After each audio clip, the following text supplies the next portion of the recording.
से हो आप इस वक्त प्रोग्राम देखना शुरू कर चुके हैं सलाम जेके और हस्बे वादा आपके सामने 8:35 पर सुबह सुबह आते हैं इस उम्मीद के साथ कि आप चाय की चुस्कियां ले रहे होंगे, दफ्तर, कॉलेज, यूनिवर्सिटी और रोज़मर्रा के कामकाज के लिए जाने की तैयारी में लगे होंगे और हम आपके सामने लेखा जोखा रखेंगे। हम आपके सामने रखेंगे अपडेट न सिर्फ जम्मू कश्मीर से मुंसलिक खबरों के हवाले से बल्कि मुल्क भर के अंदर सियासी उफक पर क्या कुछ चल रहा है, बैनुल-अक़वामी पैमाने पर क्या कुछ चल रहा है, खेल की दुनिया से क्या कुछ हो रहा है, सबका लेखा जोखा रखते हैं आपके सामने 10 बजे तक इस ट्रांसमिशन के अंदर। यानी 8:35 पर यह प्रोग्राम शुरू होता है। 10 बजे तक खबरों का सफर आपके सामने रखने के मॉर्निंग शो सलाम जेके में रखने की कोशिश करते हैं और आपका जो प्यार है, आपकी जो मोहब्बत है वो लगातार हमें मिल रहा है। और पिछले कई सालों से जिस तरीके से आपने लगातार इस ट्रांसमिशन को देखा है, इस ट्रांसमिशन के बारे में अपनी आरा हम तक पहुंचाई है, उससे हमारे हौसले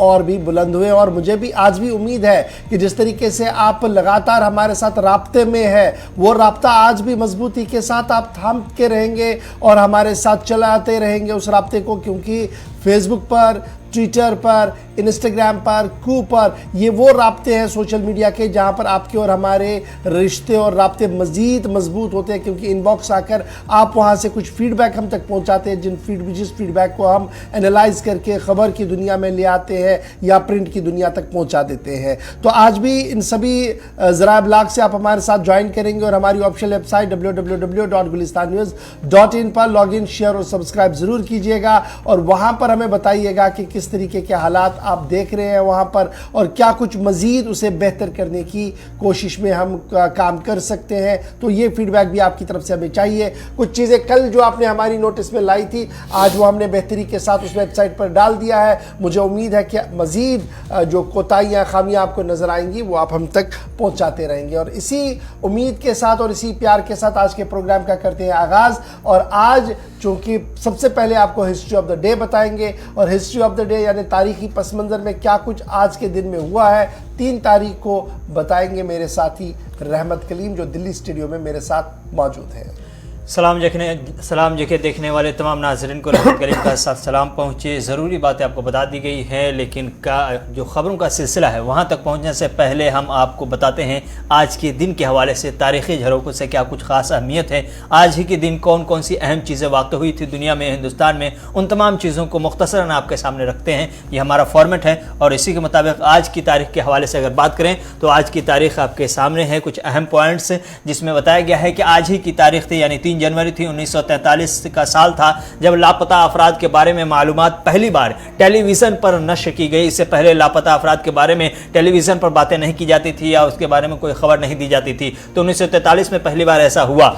आज ही के दिन वो आज ही का दिन था। 1956 का साल था जब फ्रांस में एफिल टावर के ऊपरी हिस्से पर शदीद आग लगने की खबर मिली थी, जिसके बाद दुनिया ने तस्वीर देखी और उसकी वजह से एफिल टावर को नुकसान भी पहुंचा था। 1959 को आज ही का दिन था जब अलास्का को अमेरिका की 49वीं रियासत करार दे दिया गया। अलास्का को बाज़ाब्ता तौर पर स्टेट का दर्जा आज ही के दिन 1959 को दिया गया था। 1993 का साल है जब आज ही की तारीख थी और अमेरिका और रूस दोनों ने मिलकर के ये इत्तेफाक किया था कि हम अपने जौहरी हथियारों के ज़ख़ीरों को निस्फ करेंगे यानी आधा करेंगे। तो आज ही के दिन 1993 में अमेरिका और रूस के दरमियान ये इत्तेफाक हुआ था।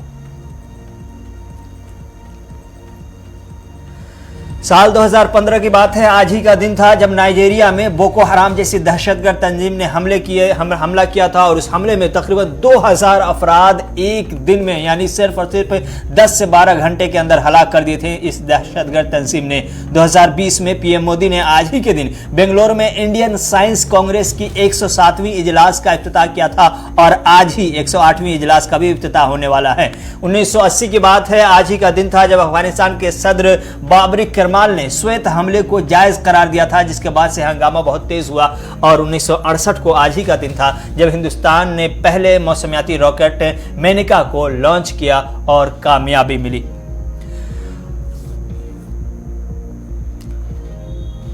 तो ये तारीख़ी हवालों से आज की अहमियत क्या है ख़ास दिन जिसके तरफ आपके लिए जिसको आपका जानना बहुत ही ज़रूरी है, उन चीज़ों की तरफ इशारा कर दिया है। लेकिन अब चूँकि बाज़ाब्ता तौर पर सलाम जी की में ख़बरों का सिलसिला शुरू हुआ चाहता है, और ख़बरों के इस सिलसिले में सबसे पहले हम आपको लिए चलेंगे सुबह जम्मू के राजौरी, जहाँ पर कल दर्दनाक सानहा पेश आया और रात भर जिस तरह से हंगामा हुआ उसका आज असर क्या कुछ हो रहा है हम आपको बता रहे हैं अपनी खबरों के सिलसिले की पहली फहरिस्त के साथ। तो राजौरी लिए चलते हैं। राजौरी से बड़ी खबर है कि राजौरी में जो कुछ कल से अब तक के वाक़या पेश आया, उसके बाद कई इलाकों में एक तरफ जहां बंद की कॉल दी गई है, वहीं एक अहम बात जो कल हमने एहतजाज करते हुए मुतासरीन को देखा था लाशों को रख करके, अब खबर मिल रही है कि आज बाज़ाब्ता तौर पर आखिरी रसूमात अदा की जाएगी। चूंकि कल शाम एलजी मनोज सिन्हा दिल्ली से पहुंचे थे राजौरी और मुतासरीन से मुलाकात की थी, उन्हें यकीन दहानी कराई थी और उन्होंने कहा था कि जो कुछ कमियां खामियां रह गई हैं जिसकी वजह से यह हादसा ये सानहा पेश आया है, और उसकी निशानदेही करके बाज़ाब्ता तौर पर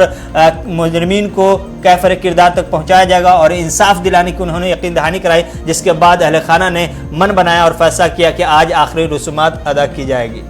राजौरी से इस वक्त की बड़ी खबर कि कल पूरे दिन हंगामे के बीच जब लेफ्टिनेंट गवर्नर वहां पहुंचे, मनोज सिन्हा ने महलिकीन के साथ बात की और वहाँ पर लवाहिकीन के साथ बात करने के बाद, अवाम के साथ बात करने के बाद उन्हें यकीन दहानी कराई कि हुकूमती सतह पर हर मुमकिन कदम उठाया जाएगा ताकि अक़लियतों और मेजॉरिटी और माइनॉरिटी कम्युनिटी के तहफ़्फ़ुज़ को यकीनी बनाया जाए। और जो बातें वहाँ पर रखी गई जिनमें विलेज डिफेंस कमेटी को दोबारा से मुनज़्ज़म करने की बात, कुछ कैंप्स को तैनात करने की बात और सिक्योरिटी ग्रिड को मज़ीद मजबूत करने के साथ साथ जो लैप्सेस कल पूरे दिन देखने को मिले उस पर कल लेफ्टिनेंट गवर्नर मनोज सिन्हा ने जब खुलकर बात की, उसके बाद ही वो एहतजाज जो पूरे दिन चल रहा था उस एहतजाज को ख़त्म होते हुए देखा गया। रात देर गए और आज की बड़ी खबर यह है कि आज सभी महलिकीन को आखिरी रसूमात अदा की जाएंगी और आखिरी रसूमात अदा करने के लिए जहाँ सूबाई इंतज़ामिया के आला अफसरान वहाँ पर मौजूद रहेंगे, वहीं पर मुख्तलिफ सियासी जमातों के रहनुमाओं ने भी वहाँ पर अपनी मौजूदगी को आज दिखाना है और लग रहा है कि आज मुख्तलिफ जमातों के लीडर्स वहाँ पर ज़रूर मौजूद रहेंगे। वहीं दूसरी तरफ मुख्तलिफ दीनी तंजीमों, मुस्लिम तंजीमों की तरफ से आज एहतजाज करने की भी बात कही गई है और इस क़यामत सुगरा के खिलाफ एहतजाज की बात डोड़ा, कश्तवार और भद्रवाह के कल मुख्तलिफ अंजुमनों की तरफ से यह ऐलान कर दिया गया कि आज एहतियातन और एहतजाजन जो है वो एहतजाज किया जाएगा। तो फिलहाल राजौरी चलते हैं जी, जहां डोंगरी चलेंगे, जहां से जमशीद मलिक हमारे साथ है कि अभी कल जो सूरत हाल थी उसके मुकाबले में आज सूरत हाल क्या कुछ है, क्योंकि कल राजौरी बंद थी सनातन धर्म सभा की तरफ से, फिर बीजेपी का उसमें सपोर्ट था, कांग्रेस का सपोर्ट था, दीगर जमातों ने खुलकर उसमें सपोर्ट किया था। अभी की क्या कुछ सूरत हाल है, सीधे जमशीद मलिक के पास चलेंगे। जब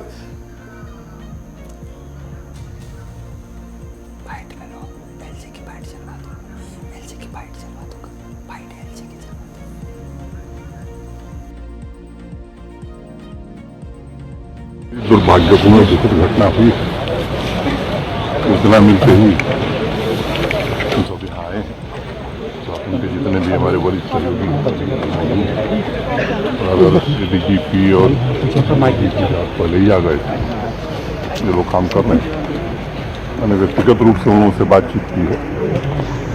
ये पता है कि मौत का कोई मुआवजा नहीं होता, तो शासन का अपना धर्म है, जो व्यवस्थाएँ हैं उनका पूरा इस्तेमाल करके उन परिवारों की देखभाल हम लोग करेंगे। सरकारी नौकरी भी देंगे, आर्थिक मुआवजा भी देंगे। कुछ कंसर्न उन्होंने उठाए हैं, उन कंसर्न को भी हम हल करेंगे। अभी सिक्योरिटी की भी मीटिंग की गई, 2-3 फैसले हम लोगों ने किए हैं। एक तो इस मामले की गंभीरता से जांच और तह तक पहुँचना है, क्योंकि ये नापाक कोशिश से फिर से वो स्थिति लाने की वो कभी हाल में नहीं होने दिया जाएगा।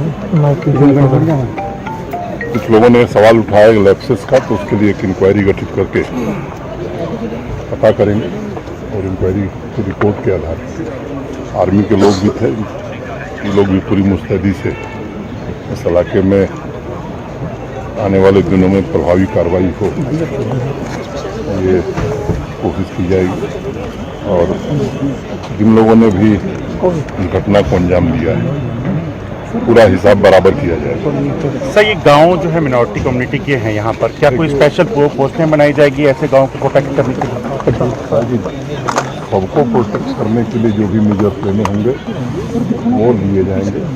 इस गांव के लोगों को भी और भी कहीं संभावित होगा तो वहाँ सर गवर्नर मनोज सिन्हा साहब कल मीडिया से गुफ्तगू कर रहे थे, रात देर गए और कह रहे थे कि हिसाब पूरा किया जाएगा, हालात को बेहतर बनाया जाएगा, जो कुछ भी मुमकिन हो सकेगा उसको किया जाएगा। फिलहाल जमशीद मलिक हमारे साथ ज्वाइन कर चुके हैं। जमशीद, बहुत शुक्रिया जी ज्वाइन करने के लिए। कल हमने देखा कि रजौरी का डांगरी गांव जहां पर कोहराम मचा हुआ था, पहले इतवार की रात को हमने देखा कि हिलाकतें वहां पर हुई, टारगेट किलिंग हुई, फिर कल का दिन हमने देखा कि 2 ब्लास्ट हुआ, उसमें 2 बच्चे जान हुए हैं और उससे मजीद वो गम और गुस्सा जो था वो बढ़ रहा था।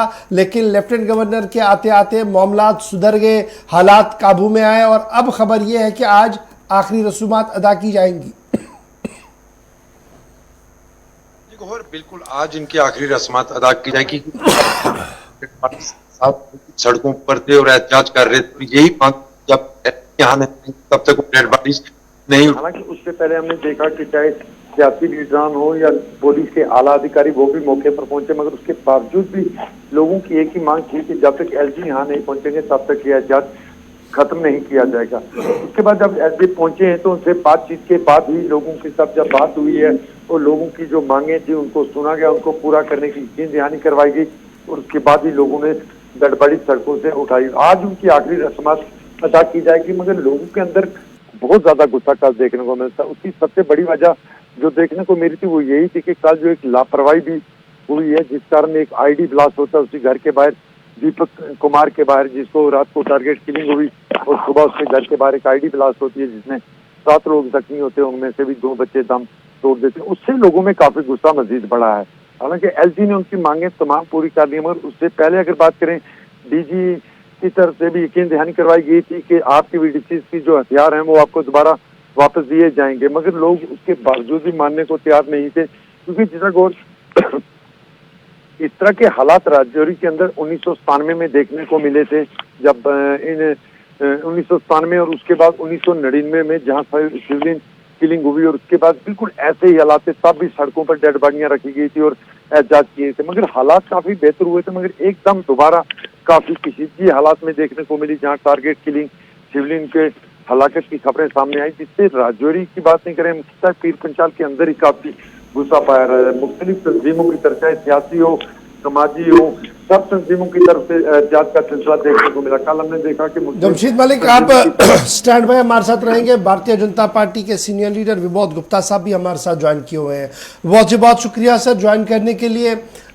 2 दिन से आप कंटिन्यूसली इस पूरे सानिया को मॉनिटर कर रहे हैं, कोऑर्डिनेट कर रहे हैं एडमिनिस्ट्रेशन के साथ कि मामला हल हो। हम कल लगातार ये देख रहे थे, जो मुजाहिरीन थे जो सड़क पर बैठे हुए थे, 2-3 बड़ी मांगे उनकी थी। सिक्योरिटी कंसर्न उनका सबसे बड़ा था और कल जब लेफ्टिनेंट गवर्नर के साथ मुलाकात हुई है, आप वहाँ पर मौजूद थे, तो क्या डिसीजंस हुए हैं और किस तरीके का मंसूबा हिकमत अमली जो है वो तरतीब दे दी गई है ताकि माइनॉरिटीज़ जो है वो सेफ सिक्योर फील कर सके इस पूरे खित्ते के अंदर? गौर साहब, कल जब एलजी साहब के साथ वहाँ के स्थानीय लोगों का बैठना हुआ तो उसमें जो मांगे थी, सबसे बड़ी मांग जो थी कि आर्मी जो है उसका एक ब्रिगेड जो है जिस एरिया में माइनॉरिटीज के लोग हैं, जो पहले 90s के बाद जो टेररिज्म हुआ और उस समय भी बल के अंदर, डांगरी के साथ लगते बल के अंदर 1998 में एक बड़ा मैसेकर हुआ था जिसमें बड़ी जानें चली गई थी। तो और ये इन टेररिस्टों का क्रॉसिंग पॉइंट, यहीं से ये क्रॉस होकर निकलते भी है, यहाँ से बुद्धल मोहर से होते हुए अलग अलग रास्तों में चले जाते हैं। तो एक ब्रिगेड आर्मी का जो है वो इस सारी बेल्ट के अंदर जो पहले जिस ढंग से उनकी चौकियां थी, जिस ढंग से उनके, वो सब दोबारा से हो, ये एक बड़ी मांग थी। माननीय एलजी मनोज सिन्हा साहब ने इस बात को सुना और कहा कि मैं होम मिनिस्टर से बात करके इस मांग को तुरंत पूरा करने का प्रयास करूंगा और कोशिश करूंगा कि आर्मी जो है इस एरिया में उसकी डिप्लॉयमेंट पहले जैसी हो जाए। दूसरी बड़ी बात और मांग जो थी वो ये थी कि वीडीसी की लेकर बात थी कि पहले यहाँ डांगरी के अंदर लगभग 60% लोगों की जो वीडीसी की गन्स थी वो यहाँ की पुलिस एडमिनिस्ट्रेशन ने वापस ले ली और उनको था कि वापस देंगे, फैमिली के ही मेंबर को वापस देंगे। वो गन्स जो 60 साल से ज्यादा उम्र के लोग थे उनसे वापस ले ली गई थी और कहा गया था कि बाद में उनको ही उनके परिवार के किसी फैमिली मेंबर को देंगे, लेकिन वो अभी तक वापस नहीं आई थी। ये जो हादसा हुआ और ये किलिंग्स हुई, अगर उस मोहल्ले के अंदर जिस मोहल्ले में किलिंग्स हुई अगर वीडीसी की गन्स होती तो हो सकता है इतनी कैजुअलिटीज ना होती। मैं आपको बताऊं कि वहां पर बाल कृष्ण करके एक परिवार के सदस्य हैं, उनके पास वीडीसी की गन थी और जब उन्होंने ये सब देखा तो उन्होंने अपनी गन से फायर किया और उनके फायर होने के बाद टेररिस्ट जो है वहां से भागे। अगर उनके पास भी वीडीसी की गन ना होती तो और वो फायर ना करते तो हो सकता है कि टेररिस्ट और परिवारों में घुसकर और किलिंग करते। ये दूसरा बड़ा कंसर्न था कि वीडीसी की गन्स जो है वो वापस आए और वीडीसी की गन्स दी जाए और उसमें मॉडर्न वेपन्स जो है वो दिए जाए, एसएलआर दी जाए और बड़े अच्छे जो वेपन्स हैं जो इनके साथ जिनका मुकाबला हो सके, उसके लिए उन्होंने प्रिंसिपली एग्री किया और कहा कि भाई वो गन्स जो है वीडीसी को यहाँ पर जो है मजबूत किया जाएगा और इनको सैंक्शनड करने की भी बात हुई है। जैसे डोडा भद्रवाह में वीडीसी सैंक्शनड है, उसी तर्ज में वीडीसी यहाँ पर सैंक्शनड हो, ये बात भी वहाँ पर की गई है। और तीसरी बड़ी बात जो है वो ये की गई है कि कहीं ना कहीं सिक्योरिटी लैप्सेस रहे हैं क्योंकि ये टेररिस्टों को लेकर काफी देर से ये बात चल रही थी कि यहाँ पर मूवमेंट है और महीना पहले यहाँ तक कहा गया कि यहाँ इसके डांगरी के सामने ही एक गांव है, मुरादपुर गांव है, लगभग सामने मतलब जब वहां से 2-3 किलोमीटर की दूरी के ऊपर महीना पहले ये एक बात जो है आई थी कि वहां 2 टेररिस्ट जो है वो देखे गए हैं और उसके बाद सर्च ऑपरेशन भी पुलिस ने और आर्मी ने ज्वाइंट उस एरिया के अंदर किया और 15 दिन पहले वो अल्फा गेट आर्मी के गेट के पास 2 हमारे लोग जो है शहीद हो गए थे, उनको टेररिस्टों ने मार दिया था और उसके बाद कोई सर्च ऑपरेशन नहीं हुआ। और अगर उस समय कार्डन होता, सर्च ऑपरेशन होता तो हो सकता है कि इस हादसे को टाला जा सकता था। और यहाँ पर भी रात को हादसा होने के बाद सुबह हादसा हुआ। इन सारे को लेकर कोई एक कमीशन मुकर्रर किया जाए या कुछ ऐसी हाई लेवल कमेटी बनाई जाए जो देखा जाए कि भाई ये सारे लैप्सेस क्यों हुए, क्या कारण हुआ, और उसको लेकर भी मनोज सिन्हा जी ने कहा है कि इसको हम देखेंगे। अच्छा जी, ये इंक्वायरी की भी बात हुई है, वीडीसीज को स्ट्रीमलाइन करने भी बात हुई है, तो आज क्या कुछ प्रोग्राम है? कल हमने देखा था कि सनातन धर्म सभा ने बंद की कॉल दी थी, खासा असर देखने को मिला था, तो आज सिर्फ क्रिमेशन होगा या बंद भी साथ साथ रहेगा? नहीं, देखिए बंद तो सिंबॉलिक था, बंद तो गम और गुस्से का हिस्सा था जी। बंद तो इस बात को लेकर था कि भाई ये राजौरी और पुंछ जो है बड़ी शांति इस तरफ बड़े एक लंबे समय के बाद जो है इसको डिस्टर्ब करने की कोशिश की गई। और यहाँ पर पिछले दिनों भी आज से कोई अब 1 साल हो गया है, भारतीय जनता पार्टी के जो सिटी प्रेसिडेंट थे हमारे मंडल प्रधान जसवीर सिंह जी, उनके घर पर भी ब्लास्ट हुआ और उनका एक छोटा नन्हा सा बच्चा उस समय शहीद हो गया था। ये जो गम और गुस्से को लेकर बंद था, बंद कोई ऐसी बात नहीं है कि भाई बंद को लेकर सनातन धर्म सभा कोई बड़ी ही कोई ऐसा है कि हमने कोई डिस्टर्बेंस करनी है। आपने देखा कि बड़ा पीसफुल, किसी तरफ से कोई ऐसी बात नहीं हुई। और आज बाजार खुलेंगे, आराम से बाजार खुलेंगे, सब लोग अपना काम करेंगे। और एलजी साहब यूपी में थे और यूपी से वो निकल कर राजौरी के अंदर आए, ये भी एक बड़ा मैसेज लोगों के अंदर। बहुत शुक्रिया विभोद गुप्ता साहब ज्वाइन करने के लिए। जमशीद मलिक, जरा स्क्रीन पर जमशीद को दिखाइएगा जल्दी से। जमशीद जरा अपडेट कीजिएगा कितने बजे ये आखिरी रसूमात अदा की जाएंगी, और जो हमारे पास इतलात है कि मुख्तलिफ सियासी जमातों के रहनुमाओं ने वहां पर पहुंचना है, तो क्या कुछ तैयारियां ग्राउंड जीरो पर है? और बिल्कुल आज इनकी आखिरी रस्मात जो 10 बजे का टाइम दिया गया है, क्योंकि आबाई ग्राउंड जो ढांगरी है वहीं पे की जाएगी। सियासी लीडरान की जहां तक बात करें वो कल से ही पहुंचना शुरू हो गए थे। डिफरेंट जमातों के लीडरान कल वहां मौके पर भी थे, मगर कल के हालात और आज के हालात में थोड़े से अलग नजर आएंगे, क्योंकि जितना कि सिक्योरिटी के हालात करें इन इलाकों की, तो वो तो पहले दिन से ही, जब ये 1 जनवरी को ये हुआ उसके बाद ही बढ़ा दी गई थी, क्योंकि पूरे इलाके में सर्च ऑपरेशन अब बड़े पैमाने पर शुरू किया गया। कल पूरा दिन हम देखते रहे कि वहाँ सेना की मजीद गाड़ियों का आने का सिलसिला और जवानों के आने का सिलसिला देखने को मिला। उसके बाद ड्रोन से भी अब मदद दी जा रही, कल जहाज से भी निगरानी उस जंगल के इलाके की जा रही थी। कल से सिक्योरिटी काफी बढ़ा दी गई है, क्योंकि एलजी साहब ने जिस तरह कहा भी है कि हिसाब लिया जाएगा, इसका मतलब कि काफी बड़े पैमाने पर यह सर्च ऑपरेशन बढ़ाया गया। क्योंकि इसमें कल ये भी खबर सामने आई थी कि इस इलाके के, चाहे बुद्धल के बैक साइड का इलाका हो या दूसरे इलाके हो, इन सब इलाकों से सेना ऊपर जंगल की तरफ कूच की हुई है, जिससे ये कहा जा सकता है कि इस इलाके में सर्च ऑपरेशन बड़े पैमाने पर चल रहा है।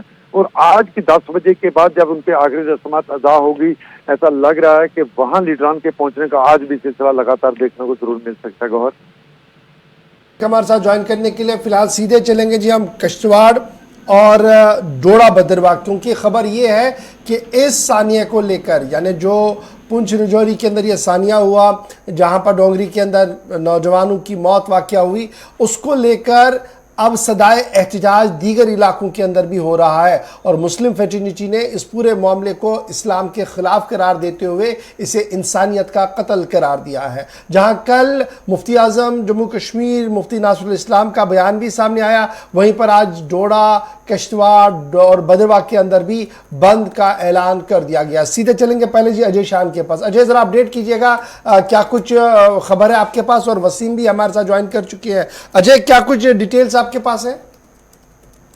तो देखिए, जैसे ही ये हादसा हुआ है उसके बाद ही लोगों में नाराजगी और गुस्सा देखने को मिला, और इसका असर ये देखने को मिला कि कल दोपहर बाद सनातन धर्म सभा किश्तवाड़ के प्रेसिडेंट ने अनाउंस कर दिया कि हम शांतिपूर्ण बंद करेंगे, ताकि उन लोगों के साथ अपनी यकजहती दिखाई जाए और जो हालात बिगड़ रहे हैं उसको लेके अपनी चिंता व्यक्त की जाए। लोगों में जहां गुस्सा और नाराजगी है इस हादसे को लेके, वही इस क्षेत्र के लोगों में ये कंसर्न है कि जिस तरह से रजौरी में रिवाइवल हुआ है मिलिटेंसी का, वो सेम पिक्चर कहीं ना कहीं 2019 में डोडा किश्तवाड़ में देखी गई। तो कहीं ना कहीं ये मांग की जा रही है कि जो कल्प्रिट्स है उनको तो सजा दी जाए, लेकिन यहाँ पर भी जो सिक्योरिटी सेटअप है उसको रिव्यू किया जाए और उसको पुख्ता किया जाए, क्योंकि जो मिलिटेंसी इस एरिया में देखी गई है कि यहाँ पर टारगेटिंग के लिए की जाती है और कम्युनल टेंशन पैदा करने की कोशिश की जाती है मिलिटेंट्स की तरफ से। तो उस चीज को अवॉइड करने के लिए मांग की जा रही है कि यहाँ पर सिक्योरिटी बढ़ाई जाए, और जो कल्प्रिट्स है उनकी तो यहाँ पर चाहे हिंदू हो मुस्लिम हो, हर कोई उनकी जो है तनज़ी कर रहा है, उनकी खिलाफती कर रहा है कि उनको सजा दी जाए। लेकिन सबसे बड़ी कंसर्न जो लोगों की है यहाँ पर जो सिक्योरिटी, असर किस तरीके का देख रहे हैं और किन इलाकों के अंदर बंद का असर देखा जा सकता है? जी बिल्कुल, देखिए जो प्रॉपर टाउन है आगे पीछे देखा गया था कि इन्हीं टाउन्स में ही इसका असर था, लेकिन कल देर रात तक जो मैसेजेस आते रहे, दूर दराज के इलाके जो छोटे छोटे इलाके हैं, पाडर हो, नागसिनी हो या गुंदोज या ठाठी, इस तरह के जो छोटे छोटे स्टेशन है रास्ते में पड़ते हैं, वहां से भी हमें इंफॉर्मेशन है कि सनातन धर्म सभा और दूसरी जो ऑर्गेनाइजेशन है उनकी तरफ से जो वहां पर बंद रखा जा रहा है। तो हालांकि आज सर्दी है, सुबह सुबह ठंड रहती है, दुकानें वैसे भी लेट खुलती हैं, लेकिन जो गाड़ियों की नकलो हरकत है वो काफी हमें कम देखने को मिल रही है, मूवमेंट बहुत कम है। और जैसे जैसे दिन बढ़ेगा तो पिक्चर क्लियर होगी, लेकिन जिस तरह से लोगों की सपोर्ट मिली है, हिंदू हो मुस्लिम हो, सब ने इस हादसे को कंडेम किया है और यही मांग की जा रही है कि जो कल्प्रिट्स को पकड़कर जल्द से जल्द सजा दी जाए। जी ठीक है वसीम, जरा अपडेट कीजिएगा आपके एरिया में क्या कुछ है, क्योंकि रात देर के हम देख रहे थे कुछ वीडियोस सामने आ रहे थे और खालिद नजीब सरवर्दी साहब की तरफ से आज बंद की कॉल का ऐलान कर दिया गया है। क्या कुछ एडमिनिस्ट्रेशन की तरफ से किया गया और क्या कुछ ग्राउंड जीरो की कहानी है? बिल्कुल गौर साहब, देखिए जिस तरह से कल सनातन धर्म की तरफ से डोडा के अंदर भी काफी प्रोटेस्ट हुआ और यही डिमांड की गई, जो भी कल्पर्ट्स हैं, जो भी इसमें कसूरवार लोग हैं, उनको सामने लिया जाए, बेनकाब किया जाए। तो काफी लोगों में गुस्सा था, टायर वगैरह चलाए गए थे और यही डिमांड की जा रही थी कि जल्द से जल्द उन लोगों को सामने लाया जाए। और वो बता रहे थे कि 90s का जो माहौल बनाया जा रहा है, 90s में इस तरह के हालात यहाँ पे देखने को मिलते थे। पर आपने देखा होगा कल देर रात जो मैंने खालिद नजीब सरवर्दी साहब से बात की थी, फोन लाइन पे उनको लिया था, उन्होंने यही बताया था कि बिल्कुल इस्लाम के अपोजिट ये सारी चीजें की जा रही हैं। तो उन्होंने ये बताया था कि पहले भी जो कांड यहाँ पे हुए, आपको याद होगा कुल्हाड़ कांड हुआ था या देसा के अंदर जिस तरह से कांड हुआ था, एक कम्युनिटी को जो है टारगेट, यानी कि हम ये बता सकते हैं कि टारगेट किलिंग की थी। और वही उसी तरह का माहौल जो है राजौरी के अंदर बना हुआ है। राजौरी के अंदर इसी तरह से जो है टारगेट किलिंग गई है। और उनका ये कहना था कि कल जो है मुस्लिम कम्युनिटी से उनने अपील की थी कि यहाँ पे भी वो बंद रखेंगे, क्योंकि भाईचारे की मिसाल उनको बताया जाता है। और डोडा के अंदर भी इसी तरह से बंद रखेंगे। लोगों से अपील कहीं ना कहीं उन्होंने की थी और ये बताया था कि पीसफुली सारे लोग रहेंगे, क्योंकि हम अभी भी बाहर के जो हालात आपको दिखाएंगे कि बाहर पीसफुली सब लोगों ने मार्केट बंद रखी हुई है। और लोगों से जिस तरह से कल उन्होंने अपील की थी, लोगों का भी ये कहना है कि जिस तरह से उन्होंने बताया, क्योंकि हर मस्जिद से ये अनाउंसमेंट हुई है कि आपको बंद रखना होगा कल के दिन, और पीसफुली सब लोगों को बताया गया। तो उस पर हम देख रहे हैं कि लोग ना कहीं उतरे हैं। चलिए, बहुत शुक्रिया जी आप दोनों का ज्वाइन करने के लिए। बहुत बहुत शुक्रिया जी हमारे साथ ज्वाइन करने के लिए। ये थी खबर जनाब राजौरी डोंगरी की, जहां पर आज मौलिकीन को आखिरी रसूमात अदा की जाएंगी, लेकिन डोडा, किश्तवाड़, भद्रवाह के अंदर भी बंद का ऐलान आज कर दिया गया। देखना होगा कि बंद का असर कितना वहां पर देखने को मिलेगा। बढ़ते जी आगे, बात जरा आप सरकार की करते हैं। सरकार ने जहां कल मुलाजमीन पर चाबुक चलाने का फैसला लिया था और डेडवुड को बाहर करने के हवाले से चीफ सेक्रेटरी साहब कमर बस्ता थे, और खबर यह थी कि फरवरी के वस्त तक दर्जनों मुलाजमीन को बाहर का रास्ता दिखाया जाएगा। लेकिन अब खबर यह आ रही है कि मुलाजमीन तो मुलाजमीन, अब वुकला पर भी का जो है वो कार्रवाई होगी और सरकारी वुकला के खिलाफ काम करेगी सरकार। और सरकार ने बाज़ाब्ता तौर पर, Jammu Kashmir lieutenant governor administration ने बाज़ाब्ता तौर पर यह फैसला लिया है कि जो नॉन परफॉर्मिंग गवर्नमेंट काउंसिल्स है, यानी सरकारी वकील है, उनको अपने ओहदों से हटा दिया जाए।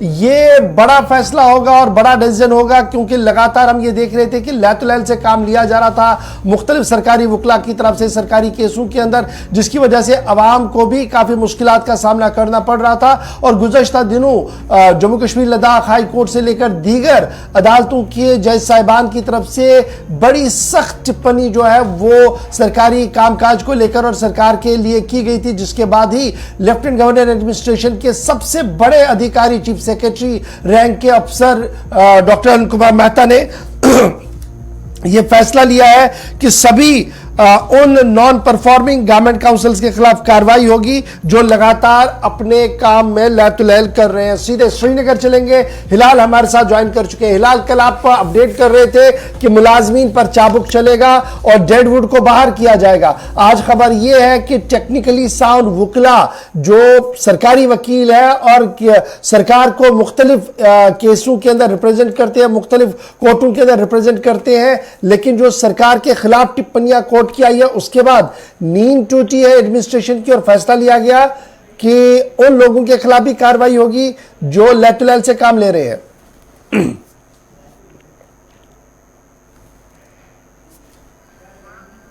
हिलाल, क्या तक मेरी आवाज आ रही है?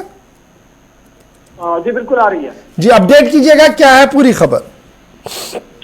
बिल्कुल, दरअसल ये चीफ सेक्रेटरी जम्मू कश्मीर अरुण कुमार मेहता की जानब से ये डायरेक्शन पास हुई है, क्योंकि अलग अलग डिपार्टमेंट के अंदर जो काउंसलर्स होते हैं, जो सरकारी वुकला होते हैं, कहीं ना कहीं उन पर ये इल्जाम लग गया है कि वो सही तरीके से जो काम है वो अंजाम नहीं दे रहे हैं। और इस हवाले से ये भी कहा जा रहा है कि जो ये सरकारी वुकला है, उन्होंने जो केसेस उन्हें पर्टेन करते हैं उसमें या तो वो अदलिया में हाजिर नहीं होते हैं, या उसके साथ साथ सही जवाबात वक्त पर नहीं भेजे जाते हैं, या उस पर अगर देखा जाए जब मुबस्सिरीन के साथ बात की जाती है तो नरम गुफ्तारी जो है उस पर नरम रवैया उन केसों को निपटाने के लिए रखा जाता है। यानी जिस चीज के लिए एक सरकारी वकील को हायर किया जाता है या उसे सरकारी स्तर पर रिक्रूट किया जाता है, तो जब उनसे वो काम नहीं दिया जाता है तो फिर जो है सरकार को भी इस तरह की तलवार चलानी पड़ती है।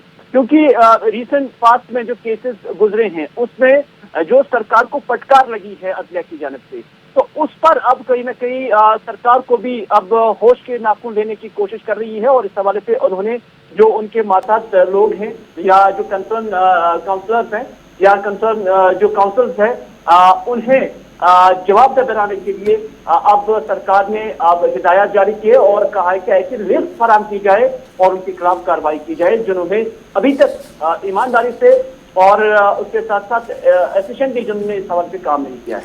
अच्छा, ये बताइएगा हिलाल, क्या ये डेडलाइन दे दिया गया है कि कब तक ये पूरा प्रोसेस चलेगा, या सिर्फ एक खुला खत है जो एडमिनिस्ट्रेटिव सेक्रेटरीज के लिए रवाना कर दिया गया है? नहीं, ये खुला खत है, लेकिन इसमें उन्हें कहा गया कि फौरन से पेशतर आप इस पर इसमें मामलों को निपटाए और फौरन से पेशतर आप उनकी लिस्ट हमें फराहम की जाए, क्योंकि ये अलग अलग डिपार्टमेंट्स के अंदर, लॉ डिपार्टमेंट के अंदर या बाकी जितनी भी लीगल विंग है वहां पर उन्हें देखना है। तो इस हवाले से उनसे कहा गया कि फौरन से पेशतर आप ये सारे नाम जो अभी तक नाकाम रहे हैं वो सबमिट करें, और आइंदा के लिए भी जो डायरेक्शन है वो भी पास की गई है कि किस तरह से आपने चलना है। आपने कोई भी तारीख मिस नहीं करनी है, आपने कोई वजह ऐसी नहीं बतानी है कि जिस पर आप केस को लेकर हाजिर नहीं हो जाएंगे। आपने जो जवाब देना है तो वो बिल्कुल मुत्तफिक और पुर इत्मीनान होना चाहिए। तो ये सारी चीजें इसमें बताई गई है। कुल मिलाकर जो लीगल विंग है अलग अलग सरकारी डिपार्टमेंट्स के अंदर, उनको मुतहरिक करने के लिए आज ये ऑर्डर जारी किया गया है। बहुत बहुत शुक्रिया जी हिलाल हमारे साथ ज्वाइन करने के लिए। ऑर्डर जारी कर दिया गया है जी एडमिनिस्ट्रेटिव सेक्रेटरीज के नाम, और उनसे ये कह दिया गया है कि जो उनके लीगल असिस्टेंट्स है या स्टैंडिंग काउंसिल्स है, अगर वो काम नहीं करते तो उनका एक्शन टेकन रिपोर्ट और दीगर चीज़ें जो है वो मुतल्लिका डिपार्टमेंट को भेजा जाए, ताकि बदली की जाए, एक एफिशिएंट लोगों को जगह दिया जाए, ताकि ये काम जो पेंडिंग काम है कोर्टों के अंदर ये मुकम्मल किया जाए। अब आते हैं जी एक और बड़ी खबर की ओर, और ये बड़ी खबर दिल्ली से सिर्फ डेवलप हो रही है, लेकिन इसका असर लद्दाख यूनियन टेरिटरी के अंदर जो है वो साफ नजर आएगा, क्योंकि लद्दाख से इस वक्त की अहम और बड़ी खबर सामने आ रही है कि मरकजी हुकूमत ने लद्दाख के साथ मुज़ाकरात के दरवाजे खोल दिए हैं। लद्दाख की लीडरशिप के साथ मुज़ाकरात के दरवाजे खोलने का ऐलान मरकज की तरफ से कर दिया गया है, और 17 रुकनी कमेटी का ऐलान रात देर गए किया गया है मरकजी हुकूमत की तरफ से।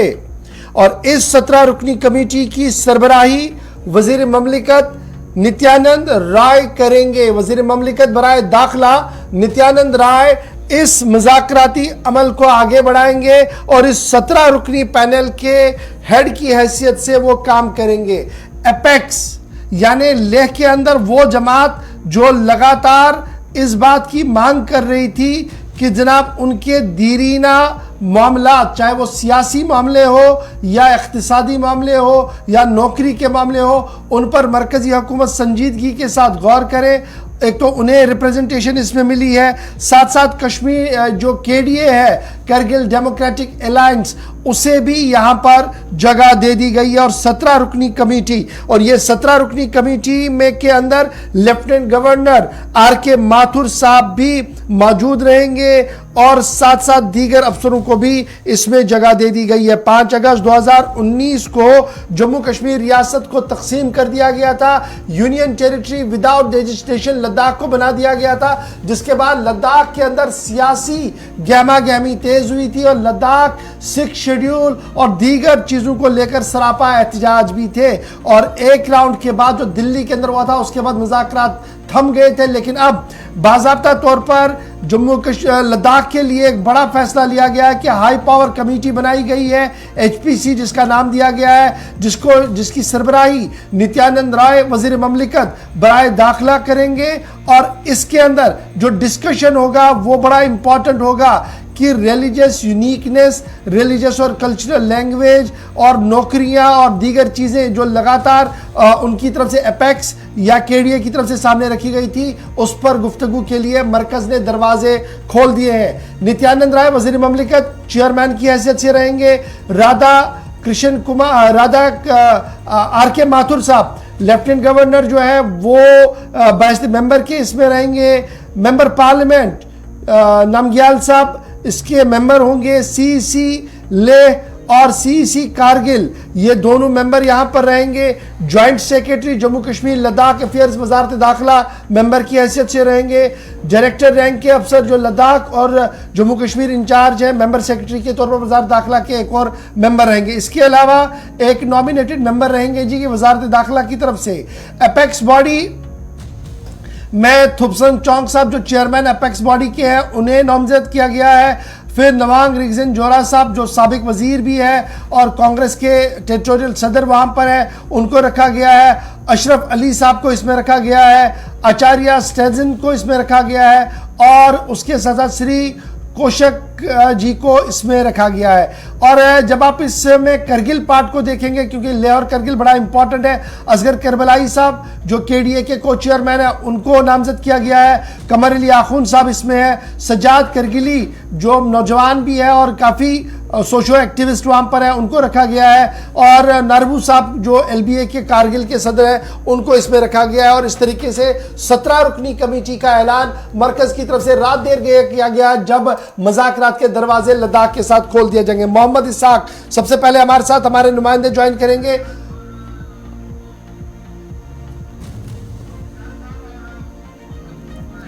ठीक है जी, हमारे साथ सज्जाद करगिली साहब ने ज्वाइन किया है जो इस वक्त हमारे साथ फोन लाइन पर ज्वाइन किए हुए हैं। बहुत बहुत शुक्रिया सज्जाद करगिली साहब ज्वाइन करने के लिए। बिलाखिर जो लड़ाई आप 5 अगस्त के बाद लड़ रहे थे, क्या उसका असर दिखना शुरू हो गया है? और ये जो कमेटी बनाई गई है और जो अगराज और मकासद इस कमेटी के रखे गए हैं, क्या ये फुलफिल करते हैं उस बड़े मंसूबे को जो केडी और एपेक्स की तरफ से हाथ में लिया गया है? साहब का बहुत बहुत शुक्रिया। सबसे पहली बात तो ये है कि हुकूमत को बहुत टाइम लगा हालांकि इस कमेटी को करने में, लेकिन बहरहाल ये एक बात तय हो गई कि जो एपेक्स बॉडी और कारगिल डेमोक्रेटिक अलायंस की तरफ से जो एक स्ट्रगल चल रही है यहाँ के लैंड बात को लेकर और फिर दूसरे जो इश्यूज है जिसका हमारे स्टेट शेड्यूल वगैरह, जिसके लिए कारगिल हिल काउंसिल की तरफ से बाकायदा रेजोल्यूशन भी पास किया गया था। तो अब सरकार ने ये कमेटी बनाई है। हालांकि इस पर हम जो है अपनी जो ऑफिशियल राय है वो मीटिंग के बाद रखेंगे, जरूर रखेंगे, लेकिन फिलहाल मैं फौरी तौर पर ये कहूँगा कि इसमें कुछ चीज़ें जो करगिल डेमोक्रेटिक अलायंस के जो नुमाइंदे नहीं हैं उसको भी करगिल डेमोक्रेटिक अलायंस का नुमाइंदा बता करके शामिल किया है। इस चीज़ से हमें जिससे थोड़ा इतराज़ है, लेकिन ओवरऑल बातचीत के लिए हमारे जो एजेंडाज हैं वो सेट हैं हमारी तरफ से, और हम जो है इन्हीं इश्यूज को लेकर के बात करेंगे आगे चलकर। तौर पर अगर हम इस ऑर्डर को देखते हैं जो कमेटी कायम की गई है, उसमें से 2 सवाल पैदा होता है। पहले तो 4 अहम पॉइंट पे डिस्कशन के लिए, बातचीत के लिए, मुज़ाकरात के लिए ये कमेटी तश्कील दी गई है। ऑर्डरनामा आपके पास, हुक्मनामा पहुंच चुका होगा, जो कमेटी में जो लोग हैं उनकी फहरिस्त भी आपके पास होगी। क्या जो लोग जिन लोगों को फहरिस्त में शामिल किया गया है उनमें से किसी पर कोई एतराज़ आपको, चूँकि आप भी कमेटी के रुकन हैं इसमें, और दूसरा ये कि ये जो 4 इशूज़ जो इसमें डिस्क्राइब किया गया है कि इस पर डिस्कशन होंगे, इसके अलावा भी कुछ और आपके डिमांड्स हैं? जो हमारे करगिल की ओवरऑल पूरे लद्दाख की जो सुन्नत कमेटी है उसकी तरफ से कोई भी नुमाइंदा इस कमेटी में। दूसरी चीज जो करगिल एसोसिएशन की तरफ से एक नामालूम शख्स को केडीए का मेंबर बता करके उस कमेटी का हिस्सा बनाया गया है, जो कि बिल्कुल एक तो वो मेंबर नहीं है करगिल डेमोक्रेटिक अलायंस के, और आज तक हमने किसी ऐसे फर्ज को करगिल बुद्धिस्ट एसोसिएशन के प्रेसिडेंट की हैसियत से देखा भी नहीं और कभी उनको कोई मीटिंग बता दी नहीं। तो ये ऐसी कुछ चीज़ें हैं। तीसरी चीज़ हमारे जो एपेक्स बॉडी की तरफ से जो एक महिला कोर कमेटी में थी उनको एक रिप्रेजेंटेटिव नहीं रखा गया। ज्वाइन करने के लिए ऑडियो में बड़ा ब्रेक है जी, लेकिन कुछ नामों को लेकर शायद केडीए में एतराज होगा कि जिसको ले दिया गया। मेरे साथ Bharatiya Janata party Ladakh union territory के सदर फुनसुक साहब भी ज्वाइन कर चुके हैं। फुनसुक साहब बहुत शुक्रिया जी ज्वाइन करने के लिए, आप बड़ी देर से फोन लाइन पर है, बहुत बहुत शुक्रिया सर ज्वाइन करने के लिए। गवर्नमेंट ऑफ इंडिया का इनिशिएटिव कि लद्दाख की लीडरशिप के साथ बात करनी है, और ये लीडरशिप वो लीडरशिप है जो करगिल और लेह के अंदर डिवाइडेड है, लेकिन दोनों को एक साथ लेकर बातचीत करने की बात सामने रखी जा रही है। किस तरीके से आप यूनियन गवर्नमेंट के डिसीजन को देख रहे हैं? जी नमस्कार। जिस तरीके से आपने बताया कि कमेटी का फॉर्म किया गया है, आपको पता है बीजेपी का हमेशा से ही लद्दाख के इनको सेफ गार्ड हो चाहे जो भी रिजर्वेशन देने के पहले से ही बात कर रहा था। यह आज की बात नहीं है, लेकिन आज से मतलब जिस तरीके से फॉर्म किया है हम इसका एप्रिशिएट करते हैं। इसमें सारी चीजें जो आज तक डिमांड करते आया है, चाहे लैंड हो, जॉब हो, जिस चीज पे भी हम सिक्योर करना चाहते थे वो सारे इसमें इंक्लूड करके 4 पॉइंट इसमें आया है। तो हम तहे दिल से मोदी साहब और उन पूरा मिनिस्ट्री को थैंक्स कहना चाहूंगा। इसमें सारी जो चीजें लद्दाखी निवासी डिमांड कर रहे थे वो इसमें इंक्लूड हुआ है। साथ में जो भी मेंबर इसमें होना चाहिए था मेरे ख्याल से तकरीबन सारे इसमें इंक्लूड हुआ है। जी फुनसुक साहब, कब तक एक्सपेक्ट है कि ऑफिशियल चैनल सब बैठेंगे एक साथ, जैसे नित्यानंद राय साहब चेयरमैन है, तो क्या ये एक्सपेक्ट करें कि इस साल के आगाज में ये जो खबर लद्दाख के लिए बड़ी आई है और जो दोनों ग्रुप लड़ाई लड़ रहे थे दिल्ली के साथ बैठ के कि हमारे मसलों को सुना जाए, बातचीत को सुना जाए, जनवरी के महीने में अब ये शुरुआत बाज़ाब्ता होगा फॉर्मल टॉक्स का? जी, हम हमेशा से भी सेंट्रल के साथ में कांटेक्ट में है। हम पहले से ही 2-4 दिन पहले ही हमने स्टेटमेंट दिया था कि जो भी मतलब ये तो हम बात कर ही रहे थे, लद्दाख के मुखियत में जो भी होना चाहिए था हम बात कर रहे थे। बाकी जो एपेक्स और केडी का जो ड्रामा चल रहा था मेरे ख्याल से वो तो एक ड्रामा ही था, लेकिन एक्चुअल जो गवर्नमेंट ऑफ इंडिया का जो एम था ये तो लद्दाख को सेफ करना ही था, सिक्योरिटी सेफ इन सब पे करना ही था। तो ये एक आने वाले दिनों में मुझे लगता है कि जनवरी से ही मेरे ख्याल से शुरू हो जाएंगे और ये कंटिन्यू मतलब इस पे चलते रहेंगे। अच्छा फुनसुक साहब, ये बड़ा इम्पोर्टेंट, ये जो 6 शेड्यूल की बात हो रही है और नॉर्थ ईस्ट के तर्ज पर असेंबली बनाने की बात हो रही है, क्या आप इसको एंडोर्स करेंगे as a BJP state head के वहां पर? हम हमेशा से स्टेट हुड के बारे में हमने नहीं कहा है, 370 के खिलाफ हम नहीं गए हैं और जो 35 है उसके खिलाफ हम नहीं गए हैं। हम पूरा जो यूपी लद्दाख को दिया है उसको हम मानते हैं, उसको हम अप्रिशिएट करते हैं। तो इसमें बाकी तो जो आज है जो हमारा एजेंडा था वो सारे इसमें शामिल है। बाकी हम बाकी बात है जो गोवा का आने पर हम बताएंगे क्या कुछ आगे होगा। ओके सर, बहुत बहुत शुक्रिया जी फुनसुक साहब ज्वाइन करने के लिए। इसाक, ये जो कमेटी के मेंबर पर एतराज है लेकिन बीजेपी कह रही है जी आप सबको रिप्रेजेंटेशन मिली है और नए साल का एक नवीद और नए साल का एक गिफ्ट लद्दाख को मिला है, ओवरऑल इसको कैसे देखा जाए? पॉलिटिकल पार्टियां क्या कुछ अभी तक इस पर रिएक्ट कर रही हैं? जी गौर साहब, आपको बताते चले पिछले कई अरसे से जो हाई पावर कमेटी के बारे में इससे पहले भी हमें जो है इंफॉर्मेशन मिला था कि इस कमेटी लद्दाख को बनने जा रही है, लेकिन काफी वक्त से इंतजार कर रहा था, चाहे एपेक्स बॉडी की बात करें या करगिल डेमोक्रेटिक अलायंस की बात करें, कि लद्दाख का दिल्ली के साथ जो है राबिता जो डायलॉग का सिलसिला इससे पहले शुरू हुआ था वो एक बार शुरू हो जाए।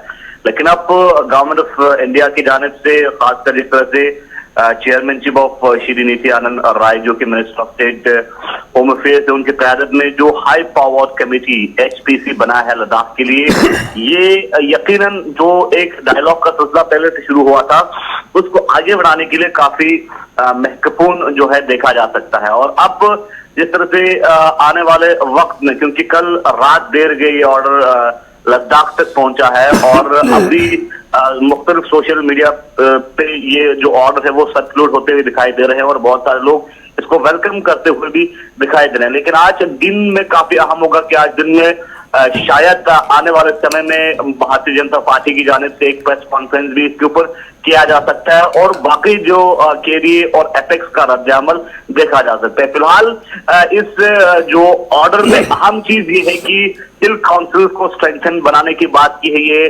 काफी अहम देखा जा रहा है क्योंकि हिल काउंसिल की जो बिजनेस रूल के हवाले से काफी कंसर्न देखा जा रहा था और उसके अलावा लद्दाख में जो अनएम्प्लॉयमेंट इश्यूज हैं और साथ ही साथ लद्दाख जो स्ट्रेटेजिक इंपॉर्टेंस के हिसाब से और जियोग्राफिकल लोकेशन और स्ट्रेटेजिक इंपॉर्टेंस के हिसाब से देखा जाता है उस हवाले से भी बात किया गया है। तो इसमें जिस तरह से केडीए और एपेक्स के मेंबर्स को इन किया है और साथ ही साथ मिनिस्ट्री से और हिल काउंसिल के दोनों हेड्स को इंक्लूड किया है, तो ये कमेटी लद्दाख के लिए काफी अहम रोल प्ले कर सकता है। लेकिन देखने वाली बात अहम होगी कि अब जो मेन एजेंडा था एपेक्स और केडीए का, जिस तरह से स्टेटहुड 6 शेड्यूल की मांग किया जा रहा था, और तो उस पे कैसे जो है इस कमेटी की तरफ से गौर फिक्र किया जाएगा, ये देखने वाली बात अहम होगी। फिलहाल लद्दाख के लिए जनरली ये जो एक राबिता जो दिल्ली के साथ शुरू हुआ था, डायलॉग शुरू हुआ था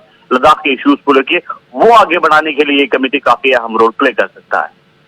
बहुत बहुत शुक्रिया मोहम्मद इसहाक तफसीलात फराहम करने के लिए, इस कमेटी की हकीकत और ग्राउंड ज़ीरो पर चल रही गहमा गहमी को बताने के लिए। बढ़ेंगे आगे और आपको बताएंगे मौसम के हाल अहवाल। वादी कश्मीर और जम्मू कश्मीर के मजमूई तौर पर मौसम को देखें तो दिन में आसमान साफ़ और धूप रहती है, लेकिन रात में भी आसमान साफ़ होने के बावजूद सर्दी में शिद्दत दिखाई दे रही है। तो हालिया हल्की बर्फबारी और बारिशों के बाद दिन भर खुली धूप और रात को आसमान साफ रहने से वादी के बेशतर मकामात पर शबाना दर्जा हरारत में एक बार फिर नुक्ता इंजमात से नीचे ये शबाना दर्जा हरारत गिर गया है, जिससे सर्दी की शिद्दत में इजाफा महसूस किया गया है। गुलमर्ग में -10 बाज़ाब्ता तौर पर सेंटीग्रेड इसकी रिकॉर्ड की जा रही है। दर्जा हरारत जो है पहलगाम में 9.6 डिग्री सेंटीग्रेड, ये अभी ताज़ा तरीन यानी कि रात की जो दर्जा हरारत है उसको रिकॉर्ड करके बताया गया है। महकमा मौसमियात की तरफ से पेशनगोई भी कर दी गई है। महकमा मौसमियात ने आइंदा कुछ दिनों तक खुश्क मौसम की पेशनगोई करते हुए 7 की रात यानी 8 से 10 जनवरी तक बर्फबारी की पेशनगोई कर दी है। कश्मीर और सूबाई इलाके लेह और करगिल में सर्दी की शदीद लहर ने पूरी वादी को अपने लपेट में ले रखा है और सबसे बड़ी बात यह है कि अखबस्ता हवाओं की वजह से शदीद सर्दी की लहर अभी भी जारी है। महकमा मौसमियात के हुकाम ने इस बात की तस्दीक कर दी है कि गुज़श्ता शब श्रीनगर शहर में सर्द तरीन रात रही और श्रीनगर में कम से कम दर्जा हरारत -6 के करीब रहा है। महकमा मौसमियात के मुताबिक श्रीनगर में कम से कम दर्जा हरारत -5.4 डिग्री सेंटीग्रेड रिकॉर्ड किया गया, जो गुज़श्ता रात के 0.5 डिग्री सेंटीग्रेड था। ओहदेदार ने बताया है कि श्रीनगर में दर्जा हरारत मामूल से 3.3 डिग्री सेंटीग्रेड कम था। काजीकुंड में कम से कम दर्जा हरारत -5.8 डिग्री सेंटीग्रेड रिकॉर्ड किया गया।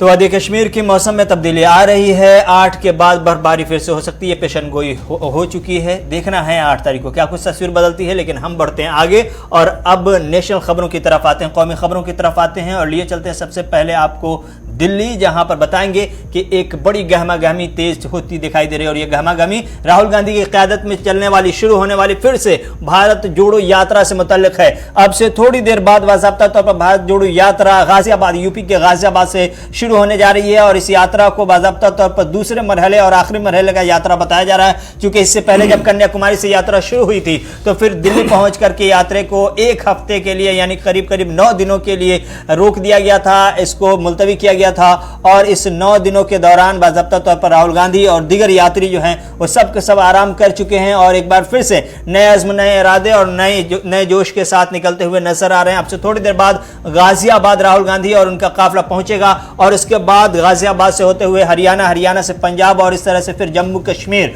जम्मू कश्मीर के हवाले से बताया जा रहा है कि जम्मू कश्मीर में 20 तारीख को यानी 20 जनवरी को पहुंचेंगे। 30 जनवरी को श्रीनगर में कौमी परचम बुलंद करेंगे, लहराएंगे। उसके बाद इस तरह से यात्रा खत्म होगी।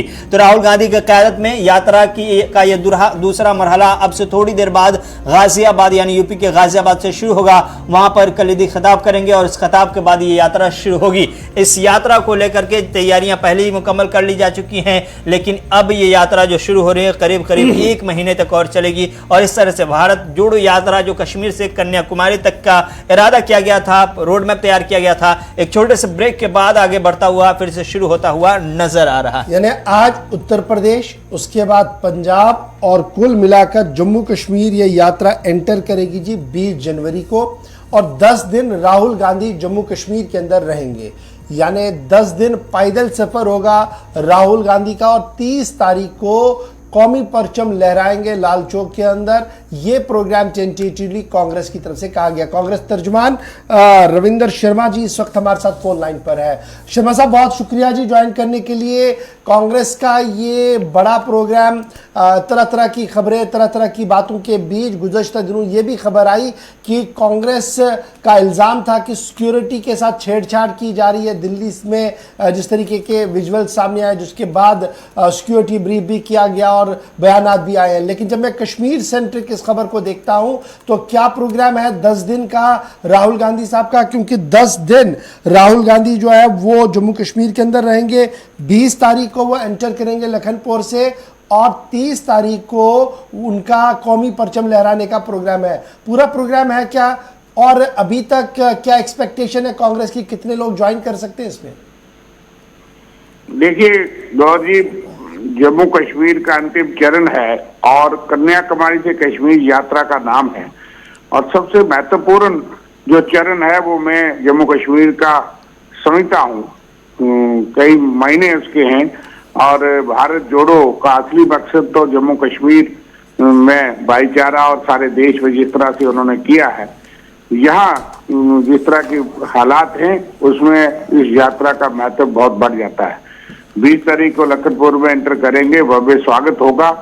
और आप समझते हैं कि जम्मू कश्मीर में कितनी ठंड और इस मौसम के बावजूद आप देख लेंगे कि बहुत संख्या में लोग जुड़ेंगे। और संख्या से ज्यादा मतलब नहीं है, मतलब है कि कितनी तबके से, कितने वर्ग से, कितने डिफरेंट शेड्स ऑफ ओपिनियन से लोग जुड़ेंगे, वो उसकी इम्पोर्टेंस है। और मैं समझता हूँ कि मुख्तलिफ विचारधारा के लोग और मुख्तलिफ सोच, सियासी सोच, समाजी सोच के लोग वो उनके साथ जुड़ेंगे, मिलेंगे, स्वागत करेंगे, रास्ते में कश्मीर तक जुड़ेंगे। ये आप देख लेंगे डिफरेंट पॉलिटिकल स्पेक्ट्रम के, और उनकी भी जम्मू कश्मीर के लिए बहुत बड़ी अहमियत है। और कश्मीर में महात्मा गांधी का शहादत का दिन है 30 जनवरी, जिन्होंने 47 में कहा था कि कश्मीर से मुझे उम्मीद की किरण नजर आती है, भाईचारे की, सेकुलरिज्म की।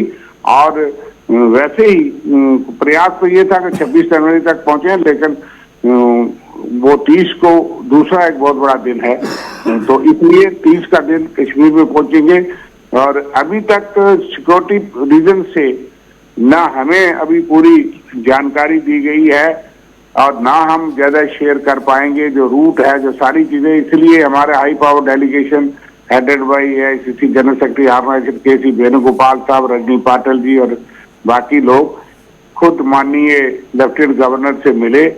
और कड़सी काल होती है, जहाँ जहाँ उन्होंने जरूर समझी वहां पे उन्होंने हेड ऑफ द इंस्टीट्यूशन को मिले कि हम सुरक्षा और बाकी चीजों का पालन करेंगे, लेकिन आप सेंटिमेंट्स का पालन करिए और इस यात्रा को स्मूथली चलने में मदद करिए। तो जो भी सिक्योरिटी कंसर्न जायज होंगे उनको माना जाएगा, उसके मुताबिक हमें दिशा निर्देश होंगे और उनको जो कहा जाएगा वो भी उसी तरीके से चलेंगे। लेकिन इसके बीच में यात्रा जो है वो पैदल जाएगी श्रीनगर के अंदर, ये हमारे पास है। तो रविंदर जी ये बताइएगा कि श्रीनगर के अंदर अवामी इज्तिमा का कोई प्रोग्राम है या रूटीन में जो आप कंक्लूड करेंगे अपने पार्टी हेडक्वार्टर पर या लाल चौक पर? देखिए, मैंने पहले ही कहा कि कुछ व्यवस्थाएं अभी हो रही हैं, तय नहीं हुई, और कुछ तय हुई हैं हमारे साथ शेयर नहीं की गई, और कुछ शेयर हुई हैं जो अभी तक शेयर करने में मैं सक्षम नहीं हूँ। लेकिन मैंने कहा कि वहां भी एक भव्य कार्यक्रम होगा, जगह जगह होंगे, लेकिन नेचुरली 2 कैपिटल सिटीज हैं जम्मू कश्मीर, वायद एक ऐसी यूटी भी है रियासती, यहाँ 2 कैपिटल हैं, जम्मू और श्रीनगर। तो यहाँ उनकी प्रेजेंस रहेगी। अब सिक्योरिटी रीजन में जब सरकार कितना कोऑपरेट करती है, हमको शहर के बीच में जाने देती है, कहाँ जाने देती है, जो जगह महसूस करेगी उसके मुताबिक हमको गुजारा करना पड़ेगा। और हम अपनी तरफ से प्रयास करेंगे कि लोग भी उनसे मिलना चाहते हैं, लोग भी देखना चाहते हैं और सुनना चाहते हैं। तो मैं समझता हूँ सरकार भी कोऑपरेट करेगी, हम भी करेंगे, और समय समय पे ये उचित जो है मीडिया को, हम मीडिया के माध्यम से लोगों को जानकारी देते रहे। बहुत शुक्रिया जी हमारे साथ शर्मा साहब ज्वाइन करने के लिए कि प्रोग्राम को हतमी शक्ल दे दी गई है। कुछ चीज़ें सिक्योरिटी वजूहात की बिना पर नहीं बताई जा रही है, कुछ चीज़ें सामने आएंगी आहिस्ता आहिस्ता करके। लेकिन अब आखिरी पड़ाव जो इस यात्रा का है वो आज गाजीपुर से शुरू होगा, पंजाब की ओर रवानगी होगी, पंजाब से जम्मू कश्मीर, और 10 दिन के लिए राहुल गांधी जो है वो जम्मू कश्मीर के अंदर रहेंगे भारत जोड़ो यात्रा को लेकर। बढ़ते हैं जी आगे। बात जरा इंतजामिया के एक और बड़े फैसले की करते हैं, और ये बड़ा फैसला इसलिए अहम है क्योंकि माहौलियात को लेकर एक बड़ा फैसला लिया गया है। और अर्बन लोकल बॉडीज जहां पर डंपिंग साइट और फिर वहां पर उस फजलजात को ठिकाना लगाने के हवाले से हर वक्त खबरें गर्दिश करती थी क्योंकि मुनज़्ज़म और मजबूत प्रोग्राम नहीं है। खबर यह है कि 10 अर्बन लोकल बॉडीज सूबा कश्मीर के जो है वो अब बाज़ाब्ता तौर पर ट्रीटमेंट प्लांट भी चलाएंगे और वेस्ट मैनेजमेंट पॉलिसी का निफाज भी अमल में लाया जाएगा। जनवरी के वस्त से कुछ प्रोजेक्ट शुरू होने हैं और मार्च आते आते कुछ दीगर प्रोजेक्टों को भी हतमी शक्ल जो है वो दे दी जाएगी। डिपार्टमेंट अर्बन लोकल बॉडीज की तरफ से ये साफ कर दिया गया कि वेस्ट ट्रीटमेंट प्लांट जो पिछले कई सालों से एक लंबी डिमांड थी कि होना चाहिए जी अर्बन लोकल बॉडीज के ऊपर, तो वो अब तकरीबन 200 करोड़ रुपया इस पर सर्व किया जाएगा और मुख्तलिफ इलाकों के अंदर कस्बजात के अंदर इस प्रोजेक्ट को पाए तकमील तक पहुंचाया जाएगा। गजूरा, काजीगुंड, कंगन, शोपियां, गांदरबल, अहरबल, डूरू, सुंबल ये जनाब स्टार्ट करेंगे अपना फंक्शन रवा महीने से, यानी इस महीने के वस्त से ये एक्सपेक्ट किए जा रहे हैं कि ये जो ट्रीटमेंट प्लांट्स है ये शुरू हो जाएंगे। उसके बाद इंफ्रास्ट्रक्चर कंप्लीट 10 जनवरी तक होना है इसका पूरा, और उसके बाद मुझे उम्मीद है कि रवा महीने के वस्त तक यानी 15 से 20 तारीख तक ये सारी चीज़ें जो है वो चलना शुरू हो जाएंगी। इसके बाद जो ट्रीटमेंट फैसिलिटीज़ बनाई गई हैं वो चार शरीफ के अंदर भी है, हाजन के अंदर है, मटन के अंदर है, कुलगाम के अंदर है, ये ऑपरेशनल होंगी जी मार्च तक, और बाकी 40 जो अर्बन लोकल बॉडीज़ है वहां पर सितंबर 2023 का डेडलाइन जो है वो दे दिया गया है। यानी इस साल के आखिर तक आप देखेंगे कि हर एक अर्बन लोकल बॉडी के पास एक जामिया मंसूबा होगा, उस मंसूबे पर अमल दरामद होगा और अवामी सहूलियात के लिए ये प्रोजेक्ट जो है वो सामने आएंगे। अर्बन लोकल बॉडीज का एक बड़ा फैसला, और 2023 के अंदर कुछ प्रोजेक्ट काम करना शुरू करेंगे और आने वाले दिनों में कुछ और प्रोजेक्ट जो है वो शुरू हो सकते हैं। सीधे श्रीनगर चलेंगे, सईद रूफ फारूकी भी हमारे साथ है। सईद, अर्बन लोकल बॉडीज की जब हम बात करते हैं, बल्दियाती इदारों की बात करते हैं, तो एक जामिया काम इनके जिम्मे है और सेहत सफाई से लेकर दीगर मामलात इनके हवाले रहते हैं, लेकिन पॉलिसी को लेकर बड़ा सवाल था। लेकिन अब खबर यह आ रही है कि वे जो ट्रीटमेंट प्लांट्स है वो लगभग मुकम्मल हो गए और आने वाले दिनों में वो शुरू होंगे और सितंबर 2023 तक एंटायर कश्मीर जोन के अंदर सारे ट्रीटमेंट प्लांट शुरू हो जाएंगे। बिल्कुल इशफाक, देखिए अगर हम अर्बन लोकल बॉडीज डिपार्टमेंट की बात करें तो कहीं ना कहीं ये खबरों में रहते थे इस वजह से क्योंकि प्लान नहीं थे, और जो भी सरकारें आज तक बनी है उन सरकारों के पास भी कोई मुनज़्ज़म प्लान नहीं थे। क्योंकि जब आप किसी जगह कूड़ा करकट जमा करते हैं तो फिर आपको उसके लिए चाहिए था एक तो प्रॉपर डंपिंग साइट या जो प्लांट होना चाहिए जहां पे इनको वेस्ट किया जाए, क्योंकि अगर आप एक जगह से जमा करके दूसरी जगह फेंकते तो कहीं ना कहीं ये मामला जो है लोग भी जो इंतजामिया की नोट्स में लाते थे और कहीं ना कहीं इस मामले को लेकर महकमे को कई बार क्रिटिसाइज भी झेलना पड़ा। अब एक बड़ा प्लान जो सरकार ने बनाया है, एक बड़ा प्लान जिसके तहत अब सॉलिड वेस्ट मैनेजमेंट प्रोग्राम के तहत जो अर्बन लोकल बॉडीज हैं यानी जो म्यूनिसिपैलिटीज हैं वहां पे अब जो है प्लांट्स बनाए, ट्रीटमेंट यूनिट्स बनाए जाएंगे और कई जो तामीर भी हो चुके हैं, जैसे आपने खुद जिक्र किया है काजीगुंड में या साउथ कश्मीर के कुछ एरियाज में जैसे बनाए गए हैं, काजीगुंड है, कंगन है, शुपियान है, गांदरबल है, अचबल है, यहाँ पे बनाए गए हैं और कुछ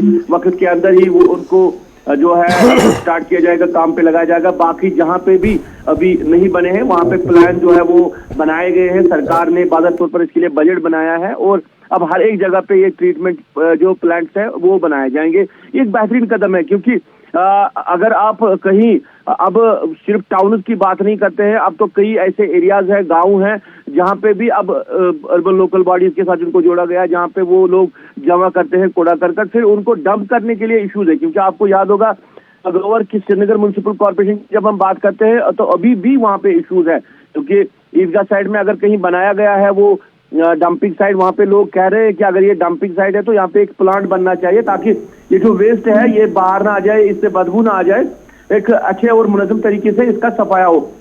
तो कहीं ना कहीं ये सारे मामला जो है सरकार की नोट्स पे थे और बड़ा इनिशिएटिव सरकार ने लिया है। जैसे 2023 तक सारे अर्बन लोकल बॉडीज के अंदर ये जो प्लांट्स है ये मुकम्मल होंगे, फिर कोई मुश्किलात नहीं हो सकती और फिर कहीं पे भी आप जहाँ पे ये जमा कूड़ा करकट करते हैं वो उन डंपिंग साइट्स के बाद उन प्लांट्स में लेके जा सकते हैं। तो एक बड़ा इनिशिएटिव है। लोग भी इस तरह के प्रोग्रामों की जब बात करते हैं तो इसका वेलकम करते हैं, लोग सराहना करते हैं एडमिनिस्ट्रेशन की, सरकार की कि काफी वक्त के बाद ही सही अब सरकार की आंखें खुल रही है, नींद खुली है और इस तरह का एक मंसूबा बनाया है जिसकी वजह से कहीं ना कहीं यहाँ के लोग काफी ज्यादा परेशान थे। शुक्रिया जी सईद रूफ फारूकी हमारे साथ ज्वाइन करने के लिए। वक्त हो गया जी छोटे से ब्रेक का। ब्रेक के उस पार आएंगे तो खबर आपको मंशियात की भी बताएंगे कि मंशियात किस तरीके से फैल रहा है और श्रीनगर एयरपोर्ट पर क्या कुछ कार्रवाई हुई है, और तकरीबन 25 दिन के बाद नींद टूटी है पोल्यूशन कंट्रोल बोर्ड की। दोनों खबरें बैक टू बैक बताएंगे, फिर फ़ोन कॉल्स भी लेंगे और कुछ अहम बातें आपको बताएंगे रहमत कलीम। लेकिन छोटा सा ब्रेक।